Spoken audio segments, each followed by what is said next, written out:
And we go.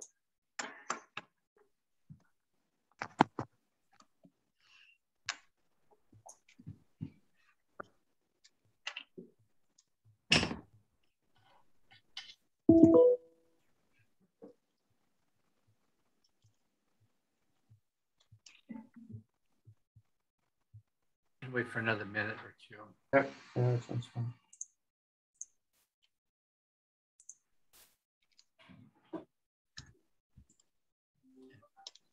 And Wendy, I hope you're in Chicago, not down in the path of Ida. Yes, I'm in Chicago. Sorry, I had to unmute myself. There you go.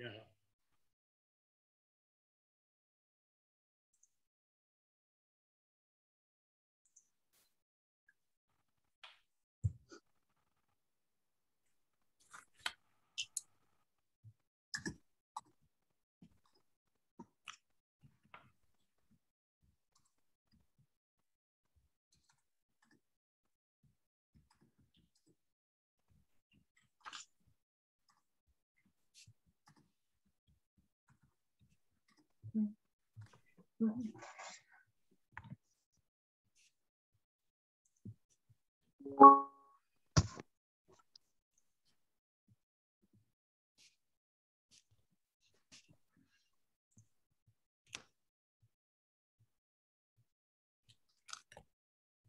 before we start, we should remind people if they prefer speaking in Spanish, there is a problem.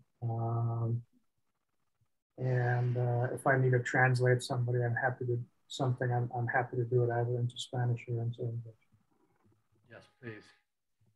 And Jürgen, if I say something, you know, if anyone needs a translation into Spanish from what I say, it's okay. Avi, hello. Ok, en español, si quieren hablar en español, no hay ningún problema. Si necesitan algo o en inglés o en español, por favor me lo preguntan y vamos a hacer sin problema. Okay. Let's go, Steve. Go ahead and start. And Jürgen, maybe I could use slides and then yep, I'll just use the share screen button at the bottom. Okay, I'll press on that and I'll find what I hope are not slides from India, but slides for tonight. Coming through okay? Yep. Okay, great. Okay. So you can see there are several of the partnerships that we've already developed with ERCAL. And this sort of came about as a result of discussions at ICORD and then with Jürgen as we looked at the area that people felt that might benefit from some assistance with gaining some connectivity with many other organizations. So you can see here, and many of you are very familiar with this, much more familiar than I am as far as the regions and areas that we're talking about, and extremely large population of 640 million with an estimated 40 million people who have a rare disorder. So, within this whole picture, we have an extremely high number of indigenous people who we also want to address as far as their needs and possibilities of involving them in the rare disease population. So we want to include all of these populations as we go along. So what led us to this, here are some of the ERCAL activities, but we've gone through now and received comments from about 18 different countries, and all of the presentations and the slides are available on the website for ERCAL, and you can quickly find that. But tonight and the purpose of the memo and the note out to everyone that we've now completed this phase of talking with the individual countries. And I don't know if you have time to go back and look at the presentations and look at the slides, but there were some really unbelievably great presentations, very powerful messages that were coming from both the research investigators and the patient advocacy group leaders.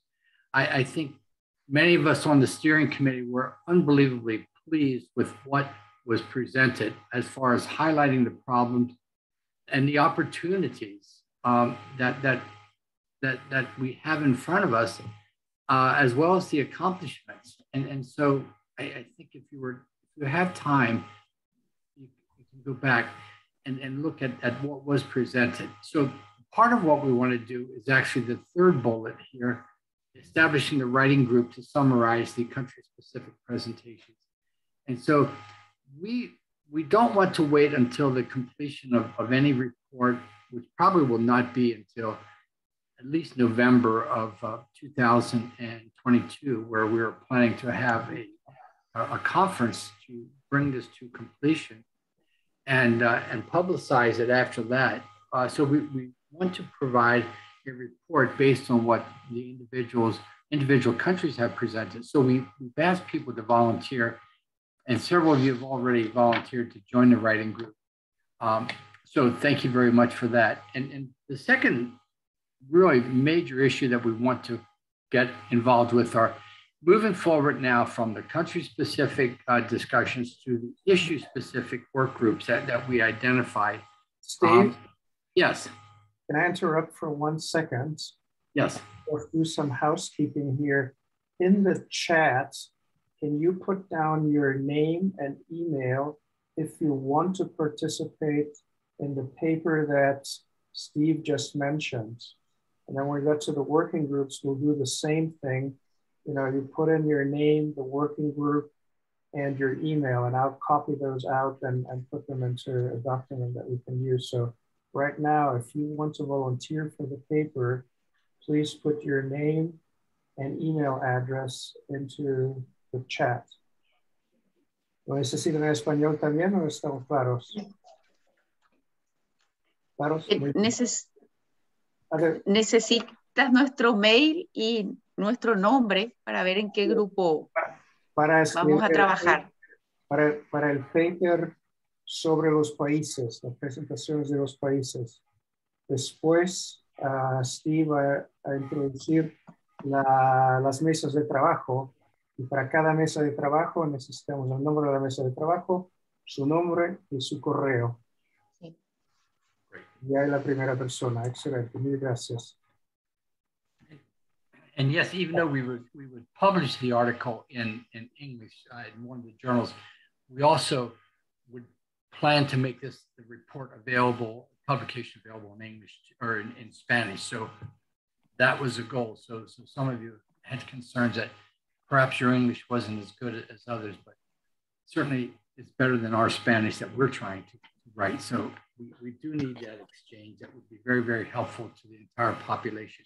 And actually, I think what you're going to look at in the issue-specific work groups will be more of the sessions will be in Spanish than it will be in English. And we want to make sure that the population who we're serving and the region that we're serving is represented, and we're really getting the best possible picture. So what we're looking at is trying to organize the issue-specific work groups, and I'll get to that in just a minute. But we plan to have 3 co-chairs, not because we need 3 co-chairs, but we thought we wanted to give the opportunity for people in the region to participate in this leadership role. And so our plans are to have a minimum of 2 of the co-chairs be present from the region and 1 from somewhere else, because we've received indications from others that back in October of last year, that they would like to be co-chairs. So we will try to honor those requests, but we also would like to have 2 co-chairs from the region. So we think that is very, very important and essential to move forward on what we plan to do and make the information readily available. I mentioned the plans for the work groups, and many of the work groups will define their own activities, and we're seeking funds right now for workshops, webinars, perhaps consensus development conferences or consensus conferences, and then white papers. So we have all the capabilities to do this, and now it's a matter of obtaining funds to do some of the activities and to support others, staff and others And we will have more information coming because we also are seeking funds to have specific projects that we could provide support to perhaps the patient advocacy groups in different regions, different countries for their activities that would support the ERCAL activities. So that's very, very early on, and we'll provide that information as we go forward. And all this will be leading up, and we hope we can have an in-person conference in Panama in 2022. They have already volunteered to have the conference there, and so we'll be following up with them. And part of that will be the completion of the report, and including the plan for the sustainability of ERCAL. Any questions? So we got 2 additional volunteers for the paper, Steve. Okay, great. Thank you. So I'll just keep moving forward. And here were the 8 areas that we thought were priorities that we thought we would like to look at. And this resulted from discussions last fall. And then as we went forward with the early stages of the country-specific presentations. And I think one of the questions we have to ask you and others then are these the correct issues? Are these the priorities that you feel are most important for rare diseases in your country and for the entire region? And so please, you have the opportunity to read these and to suggest to us. So we put them in this order, and they can be rearranged, and they probably, each work group will be working at their own pace as we go along. And I know the patient advocacy groups say, well, let's move patient advocacy groups up to the top. And that's, so the work group will be focusing on that. Many of us felt that we really need to have a focus on national legislations, the policies, any national plans that may be in place, the priorities for research, regulatory, very, very important as we go on.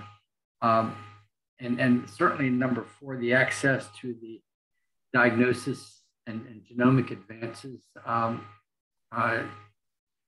just access to the treatments and care that's available for already approved orphan products or products that are in the pipeline in investigational status that we might be able to bring into the countries. And of course, one of the things we know and feel is very, very important is the research infrastructure. And I think maybe Jürgen could talk a little bit about what he felt was important as far as setting up a research center or a regional center that would have many partners and would provide then training for clinicians, medical geneticists, and genetic counselors. And Jürgen, I don't know if you'd like to address that at all. Sure, I'm happy to. What's become sort of apparent to me are really 2 things. One is the legislation, and we'll get to that when we get to that working group, that some countries have legislation, but it's not implemented. Some have no legislation, and some have legislation that it's implemented.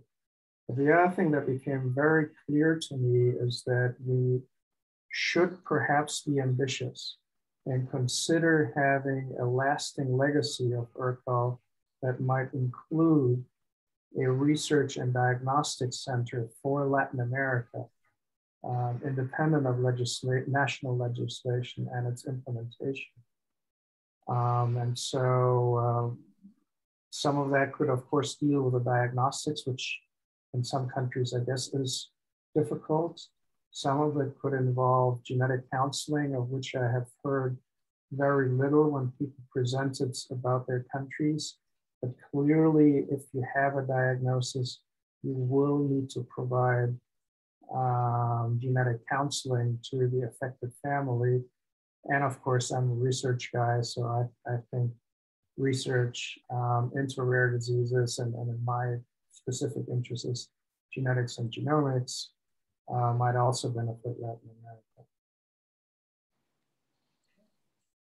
And then again, moving further along into research collaborations, research networks. I mean, these are really ambitious goals that we're trying to set. But what we heard in several of the presentations, that many of these priorities, many of these issues and programs already exist. And I think that as we found out many years ago, I know here in the United States, when we were starting up the orphan products and rare disease programs, we already had a lot of the programs in different areas, maybe small, maybe not, a lot of participants, but the models already existed. And I think that's what we'd like to try to do, is take some of the models that are already in place and are being successful, especially in some of the countries that are working together already, and to use them as models for others to take and begin to utilize in their own countries, and perhaps even to use it as far as providing a legislative initiative that will then become, or legislative mandate that will become an initiative for some of the agencies and to provide funding. We certainly would like to see what are the aspects of telehealth and telemedicine as we go forward. And I think one of the things that has come out of the COVID has been the use of decentralized clinical trials. And this is an area I think that we talk about more and look at how do we get more sites involved, more people involved, not having to travel to the actual research site, but to have them where they are, and use, look at the use of perhaps of nurse monitors who are always active as far as research partners in most of the research studies, and they're already in the community. So another look at what we might be able to look at moving forward, and certainly the product discovery and development, really to help almost the economic aspect of individual countries, to build that part that may be very, very helpful and useful as we move forward. So here, you can find this on the website, so I won't spend a lot of time talking about this, but we had, as I mentioned, some really outstanding presentations from individuals, and all of these are available on the website as we move forward. We did ask the speakers to try to focus on these 6 issues so that there would be some commonalities in the presentations, and then to separate out the differences that exist in countries, but we really wanted them to try to focus on these issues to help guide us in our own discussions and needs as we went forward. And you can see there some of the various observations that we have heard about and that we would like to investigate a little bit more, and we will parse these out to the individual groups, the work groups that are established. And you can see there the things that many of you have talked about.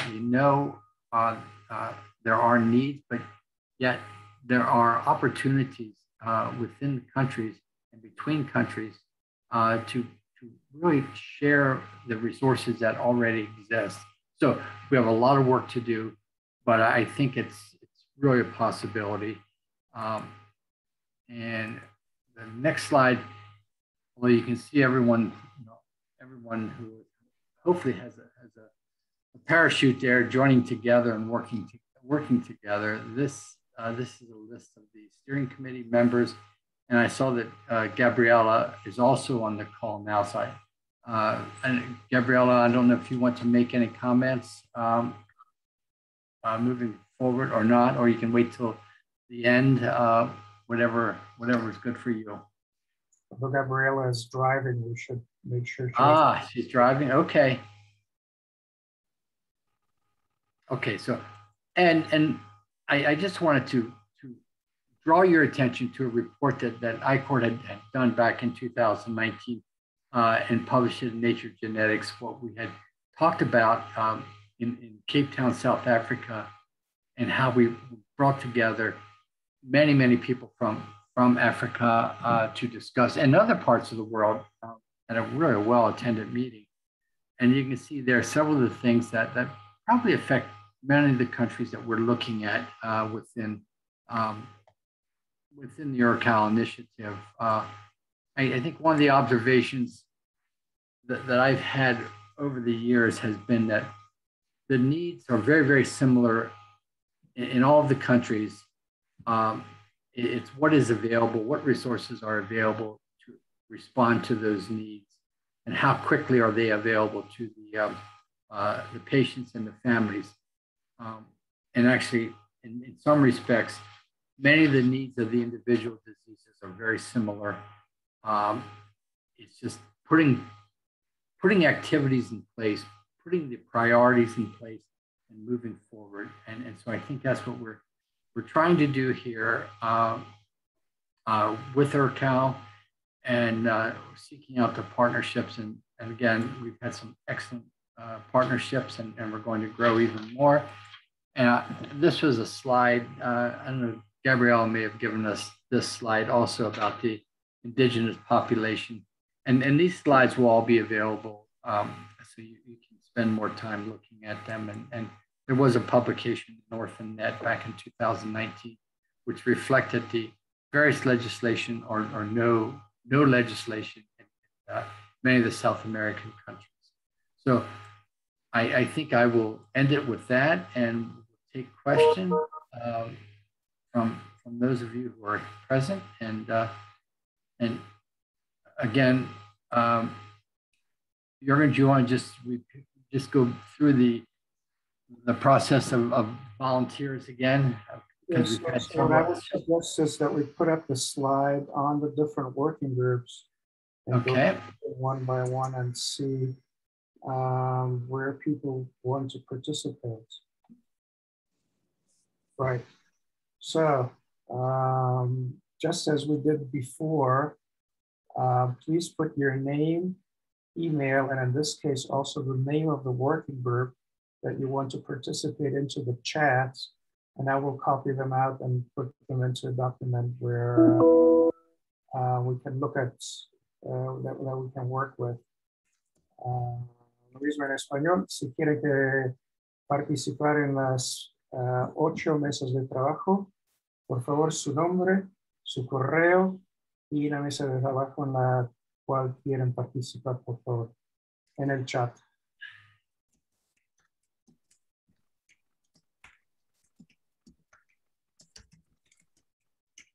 Pregunta, los que ya hemos enviado la solicitud para participar, no tendremos que enviar de nuevo los datos, ¿no?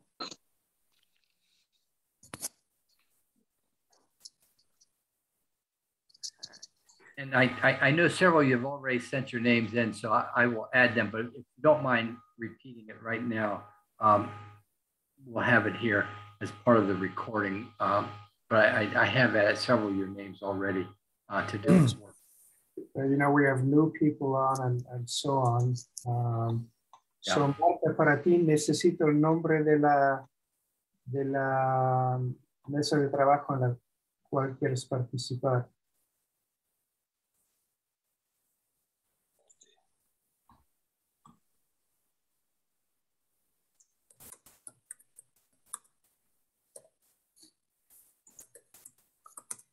Sí, estoy viendo, porque Okay.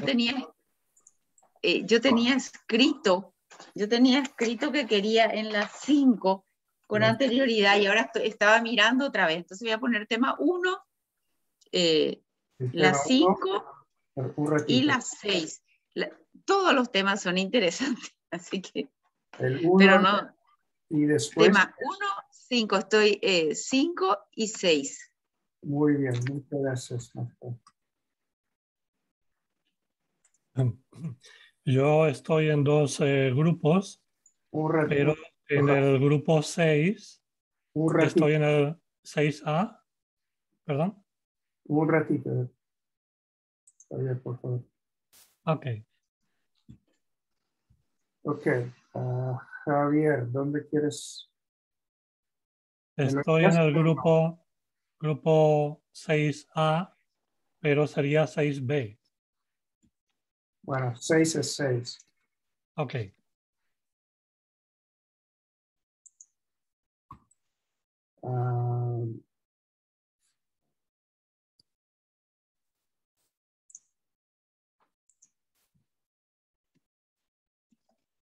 ¿Me envías por favor también tu correo, Javier? Sí.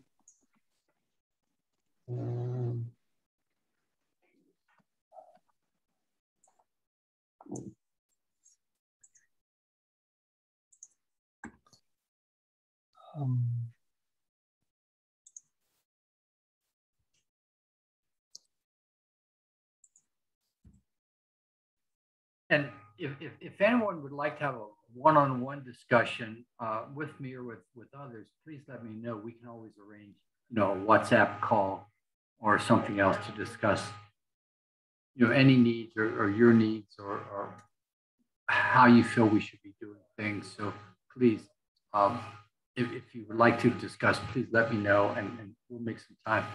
Definitely available to talk with you.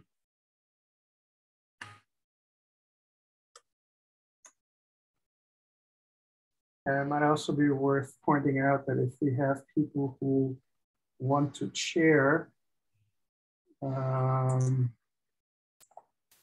that each working group will need a chair and a co-chair. So we would welcome people also nominating for that. Right. So I'm just furiously copying and pasting here. But it's good to see that there is a great deal of interest for a number of these. So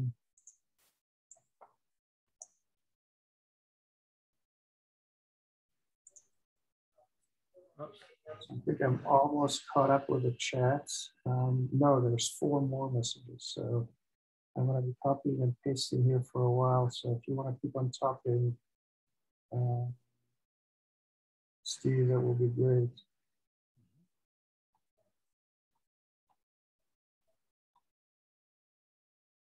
I saw Barb Webbles was on here, but she may have dropped off. I don't know if she's still on or not, but she had volunteered to be one of the co-chairs.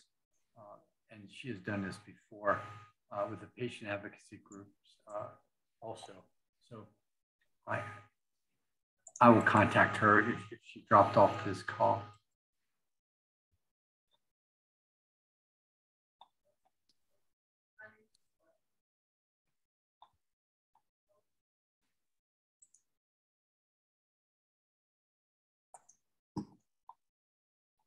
Okay.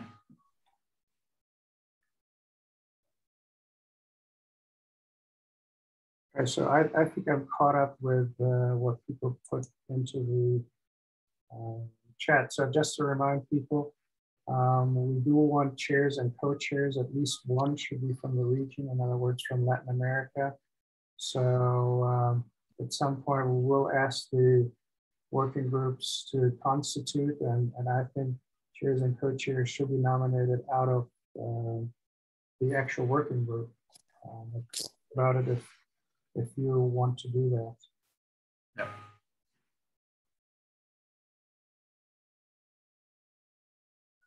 And hopefully, we will have individuals to help staff what is going to happen and what you're going to do in the work groups to minimize the amount of work that you have to contribute and the amount of time that you have to make available for this process as we go on.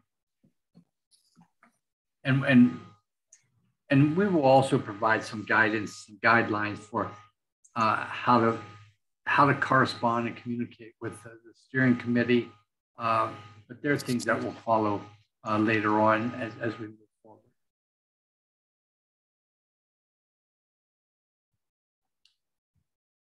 Any other questions or issues that you would like to discuss this evening?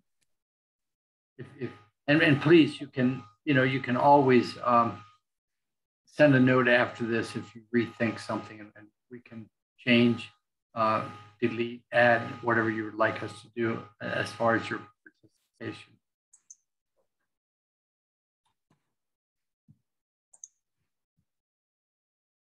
Hey, Steve, can I ask you a question? It's Wendy. Yes, Wendy. Yeah, this is a specific question, but I was looking at the technology advances, and I just wondered what you meant by the underserved and indigenous populations and clinical care and treatments with access to telehealth, telemedicine. Are you just saying sort of your assumption is that the underserved and indigenous populations will not have access to technology, whereas the other people will? Is that, that's what I'm curious about. We want to make sure that the indigenous population, the underserved population, do not become isolated and do not have access to the technological advances that might help them receive care, including the telemedicine, telehealth services that may be available to them. So we want to look at ways.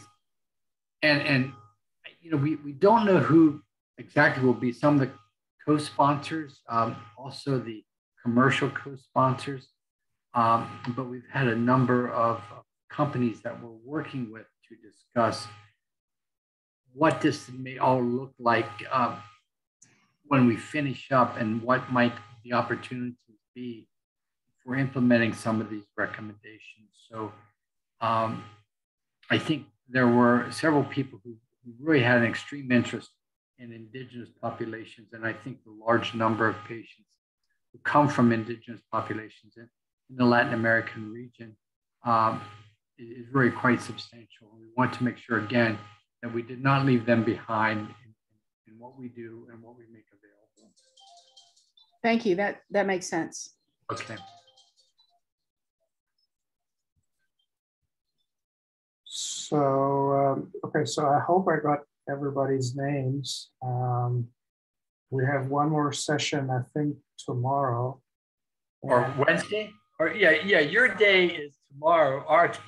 We've been going, I think it's here in the here in Washington time, we like 6 o'clock in the morning, Wednesday morning. Jürgen's been frustrated because he writes me these notes. Nobody's on. And it's like, we have a couple of hours, or I'm on, and I write him, is anybody coming? And I screwed up, and it's like, oh, geez. So we're trying. Right, but so we'll catalog all of that information from people who have volunteered.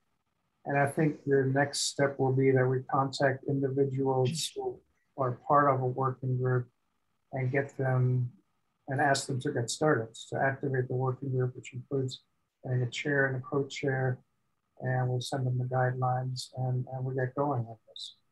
Yeah. And of course there is and I don't think Steve, out of modesty, mentioned that for the manuscript working group, Steve is actually heading that up. So, you know, many of you had volunteered for that one as well. Steve is heading that up. And as we need additional information, we'll be in touch with you. Jürgen, once you told them that, everybody will take their name off the writing group and just let me go by myself. You know, that's why I copied and pasted as furiously as I could. So once you got to volunteer, you got to volunteer. and I know we do want to talk with Marta some more about getting the government agencies involved. So perhaps in a week or two, Marta, we can come back to you and see if you're available for a call for how we can plan a little bit more in detail to get government agencies involved. You know, you're involved, but we feel they're a critical partner in what we do. So we'll come back to you. Give us another week or so to get some of this other work done, and then we'll be back.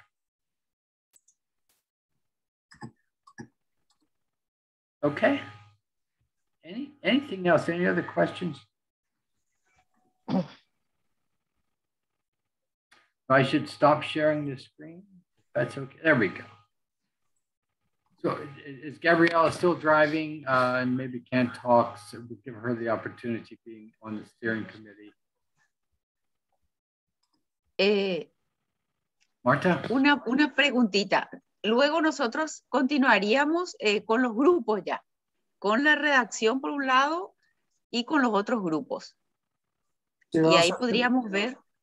Así es, exactamente, Marta. Vamos a hacer dos cosas.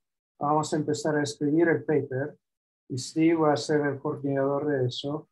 Y tenemos una otra videoconferencia Zoom para mañana o el día después. Sí. Cuando tenemos la lista de todas las mesas de trabajos, vamos a contactar los voluntarios de la mesa de trabajo para organizarse y para empezar el trabajo de cada mesa de trabajo. Perfecto. Muy bien, muchas gracias. Ok. Con esto habríamos terminado el día de hoy entonces. Así es. Ok. Bueno, see you. Goodbye. Okay, I'll finish. Chao, chao. Ciao. Thank you. Muchas gracias. Thank you very much. Really, I hope we can continue working together, because I think there's such a commitment from everyone to change, and we're all looking forward to continuing what we started last year. Sometimes it seems like we're moving not very quickly, but our goal is to get there and to give everyone the opportunity to be collaborators in whatever is developed here as we move forward. Okay. Okay. Thank you. Thank you. We take Good that night, opportunity. Buenas noches, buenas tardes. Thank you. Muchas gracias. Chao. Milagros.